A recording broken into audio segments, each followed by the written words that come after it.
Gavana wa kaunti Ilovi Johnson Sakaja endeye kutuvea ndiani yusuite migwa kukonia Atongoi muthuku utena mbeka na itina kwianana ayumbe kuma milengoni yonthe ya kiuteti musyini wa Ilovi nikana Gavana Sakaja atwaiisye wanganganya muthei wa mali na mbesa cia mwenenthi uvisini na meenda mivia ya kwika ukunikili ta Eacc vamwe na DCI vamwe na mbunge ya Senate ilikiliile kati na kwitaana ekalima Ilovi oyu alama endeye kuvinye wangaliko sionthe kwa nzia ya kithoi mateo konwenthini wa Atongoi wa kaunti ino ya Ilovi. Benjamin Waka ni mwanikito wa mauvo kuma kaunti ya Ilovi.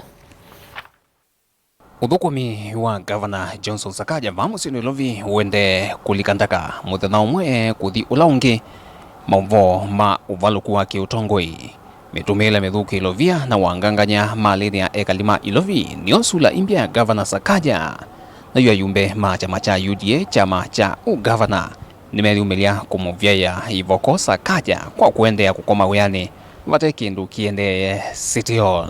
The city is running kiududho without any pronounced blueprint. Actually, this current city county government will go down in history as the most incompetent, inept, deceptive, amateurish, insensitive and morally degenerate administration yet. Ayumbe a John Kiarie wa Dagurete Thio, Benjamin Gathiru Mejadong wa embakasi ya kati, James Gakuya wa embakasi ya Uluva mwena kamande mwa Afrika wa Roysambu meweta mitaa Ilovi oyu kalika timari na makigu mitau dhikiko kana mata ona malelu na maleve ma uteti ni mo maende City Hall vandu va maendeo. Nairobi City is drowning in the murky lakes of free-flowing sewerage, estate buried in mountains of garbage, taps whistling to the tunes of dryness as storm waters flood our homes and businesses. Nobody is interested in impeaching Governor Sakaja. What we are interested in is a functioning county. The senator is complaining. Yeah, if you look at Babu is complaining, everyone is complaining. Robert Arai is complaining.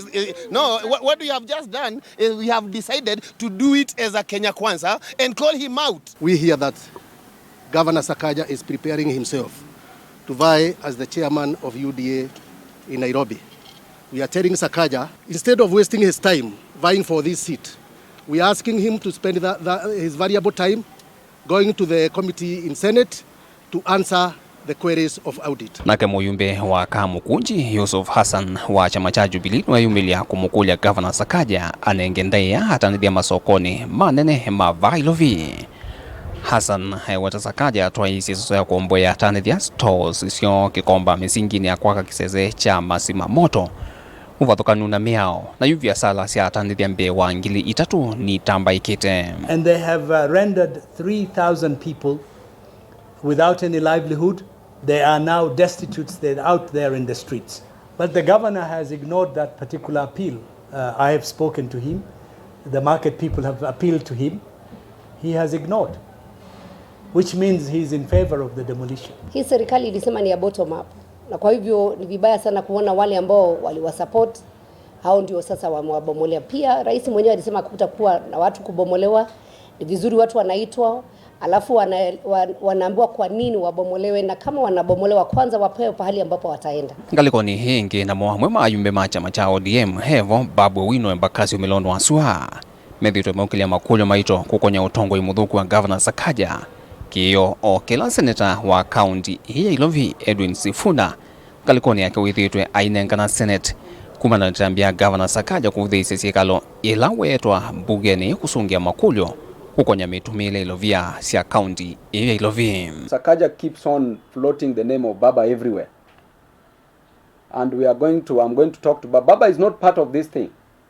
But he keeps talking that he is Baba's son. How is he Baba's son when he's stealing? Baba does not support theft. So, hapo kuna shida that we must cure. At the same time, the President of the Republic of Kenya, Ruto, every time we notice that kama kuna kitu inakuwa shida inaungua, he rushes to the president. That is the time he goes there very fast. What is the president doing with his governor? And nobody should argue that you're punishing the people of Nairobi because nothing is happening even with the funds. If I was Pontius Pilate chairman, I want to hand over my governor to you for hanging because I am unable to do anything else. I mean, what am I supposed to do as a senator? Please take this governor and do with him as you will please. I have washed my hands. Senate, which has the constitutional mandate of oversight over counties, must process the Nairobi situation with urgency. Governor Sakaja must account to the citizens through appearances before Senate. Vilengo wa mauvoku wa musyini wa Ilovi nye nito Benjamin Mwaka.